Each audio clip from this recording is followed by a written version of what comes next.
All right, y'all. Season 3 of Marvel Rival patch notes just dropped. We've had a lot of people go over them, but best Hawkeye on PlayStation. I figured I should let you guys know my insights, take a little peek into the patch notes, and really dive into a few important questions that I think you guys are going to have. We're going to break that down into 3 simple questions. The first one being, who am I going to main next season? The second question, who am I going to ban next season because some of y'all need to be put away? And the third being, what is the season going to feel like considering the changes that are coming? Because we are getting some pretty substantial changes in season 3. So make sure to lock in. I'm Buck Merlin. I'm hyped to be here. Starting it off, you guys already know we go through the vanguards, the duelists, and then the strategists. So remember, guys, when we take a look at these characters, I'm not going to be specifically looking at every single stat and breakdown. We're going to see a billion of those videos, and tons of the creators have already made those. The point of this is to talk about playstyle and what our game is going to feel like. So Emma Frost getting the slight nerf that she's receiving won't really change the way that she's used. She is a monster. Fabulous kit. I think also a well-balanced hero. Even though she is so strong, the way that she plays, there's a lot of variance, and I feel like as a character, she's a great addition to the game. They crushed her with her right out the gate. So look for Emma Frost to stay in a top tier position next season, especially with the fact that her ultimate ability is coming a bit sooner. It's not going to be an insane change, but definitely a bit sooner. Moving on to probably the most substantial buff in the entire patch notes, the flying thing. Here's the thing, he now flies. That's crazy. So the thing can now jump towards enemies as long as they're within 20 meters, and he's going to gain a 25% damage reduction on himself. This is a great ability, and yes, he can knock down flyers out of the air, but the thing is very open to damage. A 25% damage reduction for how long? Just the jump? Does he get that when he hits the ground? I haven't seen anything on that, so it's not like it's going to be forever. So that means that he's still very vulnerable. If he's not communicating well with his teammates or his strategist that he's going to be making some type of play, he could really get himself into trouble, which the thing already does by just charging in everywhere as I rip through him with 3 headshots as Hawkeye. Don't say I didn't warn you.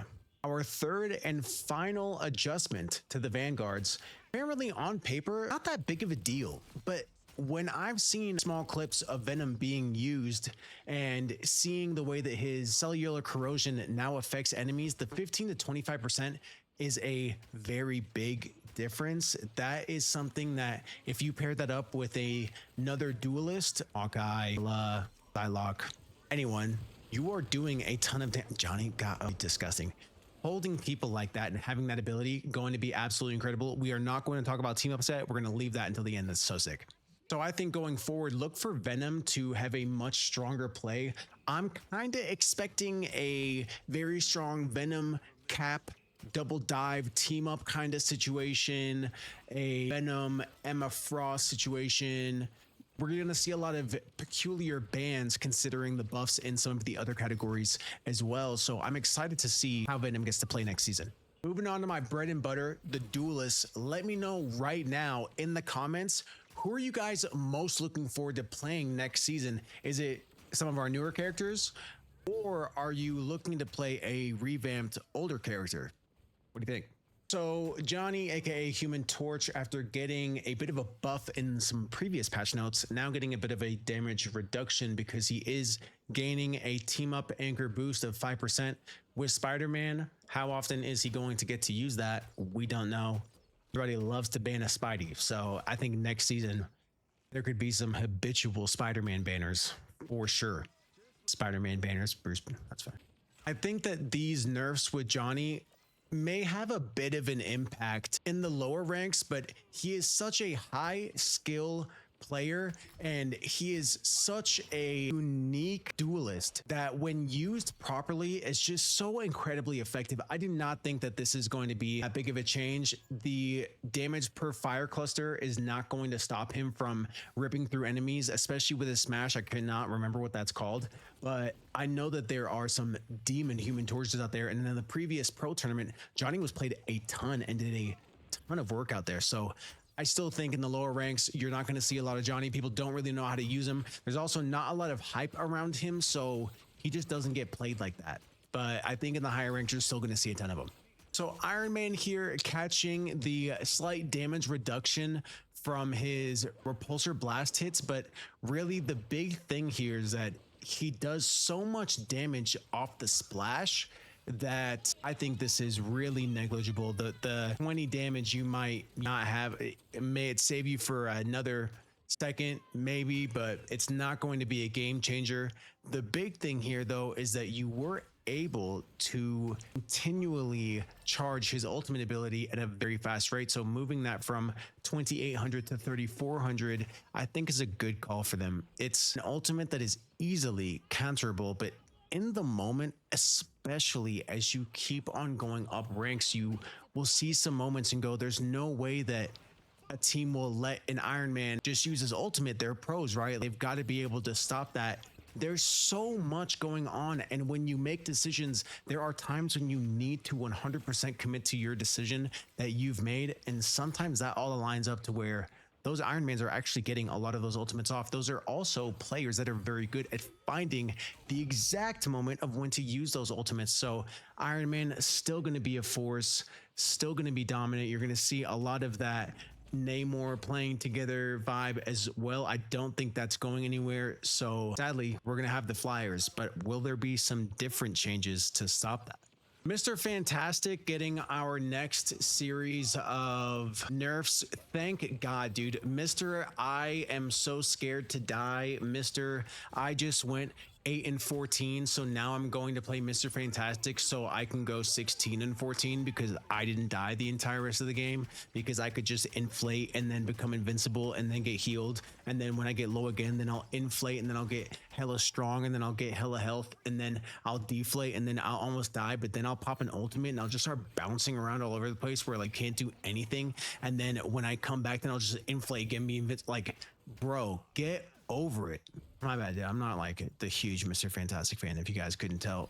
Anyways, he's getting a slight reduction to his bonus health when in inflated state, so he can still become invincible and get heals, which is just insane. But hey, it's one less arrow, so we'll do the best that we can.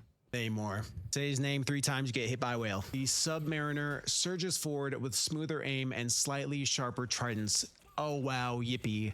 Thank you so much. That's exactly what I asked for. I think that we should take the gigantic trident that has the gigantic hitbox, and I think that we should not only give it more damage, the gigantic trident, we should also make it 30% faster. And then after we do that, we should then have everyone say, I can't believe they didn't nerf Hawkeye. Brother, are you kidding me? I am literally shooting a single strand of hair through the air, having to be Hawkeye in real life in order to hit my shots, and you have Namor out here throwing walls at people and then having auto turrets do all the work for him as he gets a power up with Hulk. If you guys want to win next season, play Namor. If you guys want to win next season, start playing Namor right now, get used to him. If you guys get banned on Namor, you still want to win, just play Mr. Fantastic, you won't die. Next hero up, you know what? They are literally trying to cook me here in these patch notes as I read these players down the line. Scarlet Witch, aka the only player I have 0 minutes on, the only player I will ever use. Scarlet Witch getting a buff, so faster charge, and she can now do 850 instead of 750 damage, which allows her to take out a Groot as long as the Groot isn't using his wall efficiently, his iron wall, so he could be at 850 health. If he's above that, obviously he'll still survive in very rare conditions. But Wanda here, not really going to be a game changer. I think that the other team up abilities and the other combinations kind of take her out the game. She's not as useful a lot She's not as useful as a lot of the other heroes are now after these buffs. So I think we will actually be seeing a lot less of Scarlet Witch. Maybe for the players who just don't know how to play and still want to play DPS, so they play Wanda. I guess we'll see you guys out there. Spider-Man, I gotta say it. The increase to the kick damage, the increase to the mid-air damage, the increase to the amazing combo damage, the fact that his fire team-up ability with Johnny, who is also one of the most disgusting DPS characters, allows him to not only have a web cluster, but a secondary web cluster that he can fire at the same time, makes him so terrifying. The bread and butter combo, the one that is so easy but is actually getting incredibly countered during this triple support weird comp meta we're seeing, is now going to be one of the easiest things to use, and I think it's something that you can probably double up. It's going to be very easy to go one combo to another combo. That's something we are not ready for. We are ready for a Spider-Man to come in, take one, leave. Spider-Man comes in, takes two. Ooh, that's a scary world. Spider-Man next season is going to be so annoying, but not as annoying as one person, and we are getting there soon. The Punisher getting a actually needed nerf. If you guys don't know this about the Punisher, he charges his ultimate in his turret so fast, it's absolutely crazy. If you guys don't know what I'm talking about, go and play a match and just use your go into a match, just use your AR for a while and see how much ult you charge, and then set your turret up somewhere and just rip through some tanks for a while and just watch as that number flies up. You can cook with his turret, then switch to his ultimate, fry the entire team, get back on the turret, cook it again, fry the entire team. I was doing it yesterday. It actually got to a point where I was like, wow, I need to stop doing this. This is not good. So very fair for Punisher, but let's be honest, the fact that he's got 40 rounds in his mag, insane, and a damage buff from last season, insane, is going to make him still a monster out there on the field. Winter Soldier, slight nerf, not a huge game changer. I think that him getting a bit more damage at range is cool, but at 40 meters, there's not that many times where you're actually shooting that with Winter Soldier, so not a huge deal. He will be fire. He's going to be having some great picks. Going against all the Lokis, I'm sure you'll see a lot of him, but in a very balanced place. Actually, I think Winter Soldier really fair. He's can play really well as long as you make good decisions. If you make bad decisions, you get punished because of his lack of movement. So W winner, W Bucky, aka my twin. Oh, dude, Wolverine, bro. Why don't we just give him Captain America's formula that made him hella strong at this while we're at it? And then, I don't know, go ahead and give him celestial egg or whatever that thing is that makes the, you know what I mean? It's just, this is ridiculous. We're going to allow him to get life steal. Are we serious? And then he also has a team up with Phoenix where he gets fire damage, and then when he's doing the damage from the fire that they're burning just by standing near him, he's still stealing life. Bro, how much longer did he need to live? He is the most dominant DPS by far in all of the professional tournaments. How is that even real life? If y'all don't let Hawkeye get life steal off of my cone arrow and revert the size of my arrow to last season's size, not the hitbox size it has now, and let me headshot Jeffs again, what is that, dude? And I can't do any of those things. We're gonna let Wolverine live longer and get fire damage for sure, brother. No worries, I'll be right over here. Moving on to the strategists, let's talk about some positivity, aka some healing, aka my absolute favorite people in the world. If it weren't for you strategists, I would be cooked. Not only would I not get healed, I wouldn't even be able to play my character because everybody would be wanting to play it. So shout out to all my strategists out there. Y'all are the real thugs, dude. I love you guys. Moving on to Invisible Woman. She's a little bit more reliable, and that is fantastic. I like that she's getting a little bit more damage. I didn't even know about the launch and the comeback. I do play strategist, and I will fill if I need to. Y'all have seen me do it on live. Speaking of me being live, I am live almost every single night on YouTube, TikTok, and I'm switching from Twitch to Kick, so we're gonna see how that goes. But mainly right now, YouTube and TikTok every single night. Make sure to come by. I've got a fantastic community. Shout out to all of my members. I'm actually gonna throw a list of my members on the screen right now. Big W's. So appreciate you guys. And if you want to support the channel, make sure if you like what you're seeing so far, subscribe. Let me know in the comments what you guys are enjoying, who you're excited to play as next season, and snag yourself a membership, man. Support the channel. Let me know that you love Buck Merlin, dude, because I love you too. All right, bet. So going back, touching up, Invisible Woman, still in a great spot, still super meta. You're going to see her a ton. Loki with the insane ultimate ability charge, 4,000 to 4,300. A lot of people wondering, why does Loki have such a long ultimate cost? It's not like he's that powerful. Loki's totems are an ultimate. Loki's totems do not heal. I'll say that again. Loki's totems do not heal.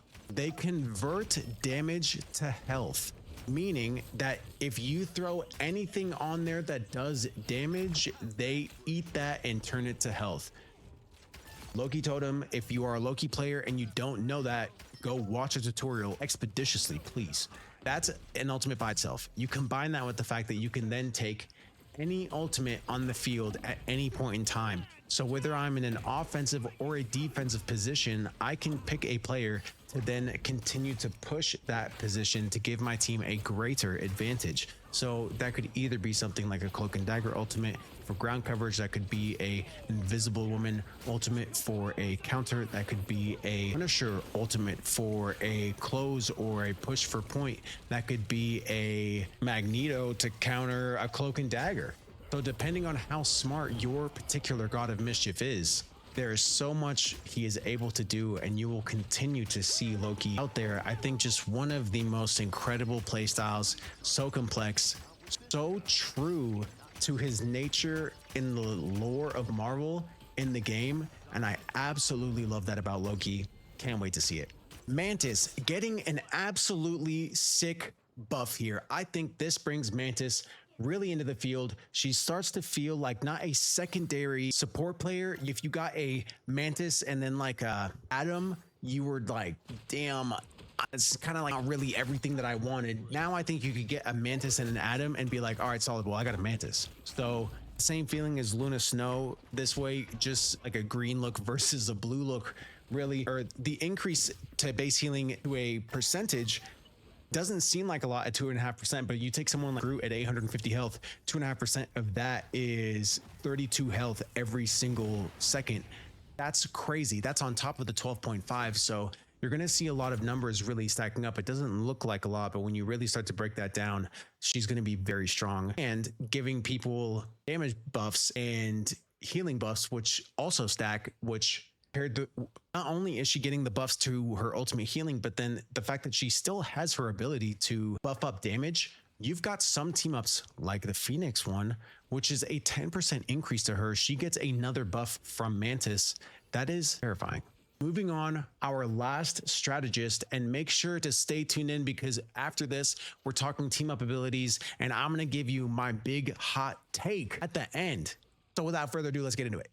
Ultron is, I was begging for something like this. His flight acceleration effect time reduced from 8 seconds to 6 seconds. As a Hawkeye player with Hela and Punisher, it's definitely not as bad. But with Hawkeye, man, it is so difficult to hit Ultron.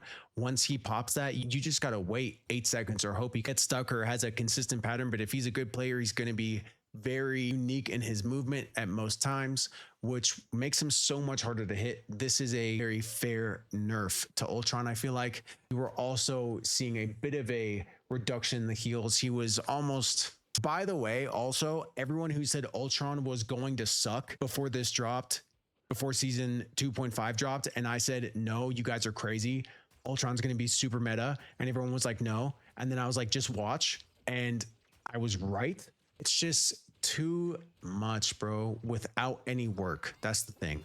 It's too much without any work. So I think him getting a slight reduction in the heals to himself especially allows a much fairer fight considering his survivability versus some of the other support players.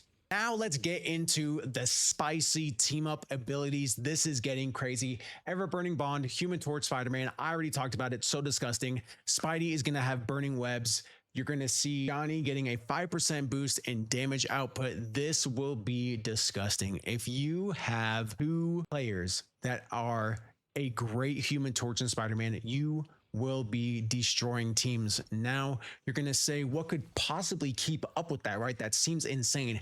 Primal Flame, Phoenix and Wolverine. Phoenix gets a 10% damage boost. That's nuts. And then Wolverine, like I said earlier, is getting that burning ability where he just, like any damage attack or when he has his red claws, he's just burning at all times. So anyone around him is getting affected by that, taking damage, and he's then getting lifesteal from that. The most just Mr. Survive everything forever. I don't understand why we're just making it. I don't want everyone to just survive forever and ever. I don't know. I want us to get kills, and I think it's going to be fire. So those coming into the game going to be absolutely crazy. You're going to see Spider-Man, Squirrel Girl. That's gone. Squirrel Girl joining up with Iron Man and Ultron. She now has a homing beacon to shoot players out the sky or to get around corners. I don't know if it's going to work around corners or anything like that, but it is a great way to clean up kills. There are a lot of times with Squirrel Girl, depending on the moments, it can be hard to time the last ounces of your nuts to make sure they explode in the right places. We all know how difficult it can be to put your nut in the right place, and heaven forbid you put it in the wrong place, because that's not good. So now, instead of doing that and having all of that worry and that trouble, you can just use a homing nut, which knows exactly where to go and lands in the perfect spot every time. Actually, surprisingly does a pretty significant amount of damage. I was watching a clip. They were saying that it doesn't look like it does a lot of damage. I think it does at least 50 damage, or 40 damage. That's a solid amount considering what you're usually trying to finish a kill at. So that's going to be fire for Squirrel Girl. Storm, Human Torch, obviously, that's gone. And then Jeff is now moving to Venom and Hela. And this is so insane. Hela getting Venom's tentacles is one of the craziest moves. I did not expect that at all. This is going to allow her to counter dives in a way that we did not experience last season. This is a very unique ability for a DPS player of her caliber to have. There's enough time for her to use her 4 exploding arrows and a headshot. You're getting damage with the initial ball, plus that it's going to be amazing to watch her combine that as well with Venom's ability. And then if you have a Jeff, you could hold someone technically in a spot for a really long time. Dang, I just thought of that. Imagine you guys just switching off using the tentacles to hold people down. That's terrifying. Ring around the rosy. Pockets full of sadness. Going on to the balance changes just a bit. Adam Warlock, Star-Lord Mantis. The team up ability that they get where they can all come back to life is going from 120 seconds to 135 seconds. I don't think people are going to feel that a lot. 15 seconds in that relationship is really only about 8% of time. So considering the fact it's so long, I don't know, 2 minutes isn't a long time in real life, but 2 minutes of game time is a pretty substantial amount of time. So having to wait another 8% for that, I don't think is the end of the world. Still leaves them in a pretty regular spot. That's actually the comp that, if you guys are saying that triple support and anything like that is dead or doesn't work, the Adam Warlock Star-Lord Mantis combo was actually used by Sentinels, who just won the last pro tournament quite often. So that's a good choice, but I don't think it's going to change the game. And then last but not least, Venom, Jeff the Land Shark. We're slightly increasing the power on Jeff's team ability. So now he's going to have a little extra bite. This really just gives Jeff a bit of his healing ability back. I don't think this is going to allow him to be the same DPS Jeff he was able to be before, because he just doesn't do the damage, but he will be able to gain 50 extra health from his Guardian of the Deep. And then his Tendril Link period is going to go from 3 seconds to 5 seconds. So making him a little bit stronger. This last team up, Symbiote Shenanigans, Venom, Jeff the Land Shark. Call me crazy, but this is saying it's a buff for Jeff on his team up ability, but I believe that's Venom's. Guardian of the Deep, maximum bonus health from 50 to 100. Is that when he pops out of the ground? And max Tendril Link period from 3 seconds to 5 seconds. I believe that's another one as well. So you're going to see Venom getting a longer hold. That doesn't make sense if it was Jeff. And you know what else doesn't make sense to me? Here is my final hot take for this video, and it has absolutely nothing to do with any of the characters. It's about our community. It's about the Marvel Rivals community as a whole. And you guys know exactly what I'm talking about. The toxicity here is crazy. But let me ask y'all one thing. Did y'all forget? Because obviously you must have. I don't know if you guys have ever hosted anything in your lives, but I do know that most of us have either been to someone's house, we've been to a party, we've been to a kickback. You guys are older. We've been to kickbacks when kickbacks were actually good and real kickbacks. You know what I'm saying? Hell, you G's tap in. What I'm saying is if I go to a party and I walk in, and the first thing I say at the party is, damn, bruh, you suck at beer pong. Let me play, bruh. Get off. I don't think that that's going to help the feeling of the party. Vice versa, if you are hosting a party, aka maybe you've got a few people in your squad, maybe you are someone who just likes to start conversation, you get into a game. Why are we not creating a solid vibe off rip? What happened to the vibes, bro? Now, trust me, I get it. World sucks. Everything sucks. I get it.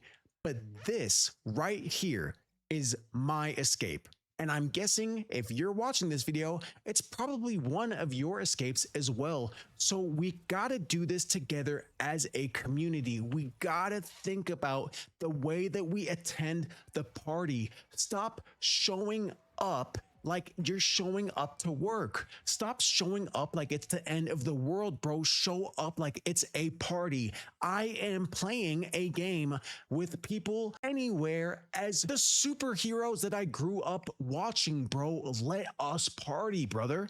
Now, if you don't know how to do that, ask somebody. If you don't know how to do that, just start trying it out. Start trying to be a little bit more positive. Start trying to be a little bit more welcoming. Say, yo, what's good, man? Hey, I hope you guys are having a great day. Slowly but surely, one of my favorite quotes of all time in any movie is from Prometheus. And it's when David the robot takes a piece of what ends up becoming like the life force of Alien and a whole bunch of other stuff. And he drops it into the river on this planet. And he says, big things, small beginning. And it is so powerful considering the effect that one drop makes. But what you need to remember is you are that one drop. You need to believe that you are that one drop. We have stopped believing that we can change anything. I look at everything happening and I think, bro, I've got no chance. The world's controlled by the Illuminati or whatever. I can't do anything. But man, I know this sounds super dumb, but you know what? I could make this a little bit more positive. I could be here and try and make this what I want it to be. And I matter and I'm important, and having fun at night is important, and having a good time at the end of a bad day is still important. And I want to help you do that. And I want you to help me do that. And I want you to help somebody else do that so that I can help somebody else do that so that they can help you do that with helping more other people do that. And then that's how we all do that. So my hot take is to bring back the vibes. My hot take is to bring back the party atmosphere. Are you a hoster or are you an attendee? Let me know. Are you a host of the party or are you an attendee of the party? So do you show up with a good vibe or are you providing a good vibe for people to walk into? You don't have to be the host, but be a good guest. You don't gotta be the best guest. You can still help create the vibe, but then don't be a shitty host. Don't be fake nice. Don't do none of the fake, everything's cool. Don't do none of that. Keep it a buck, keep it real, and do it for the right reasons. Buck Merlin, I can't wait to get into this season with you guys, and make sure to tap in. I'm Buck Merlin. Let's go make some magic.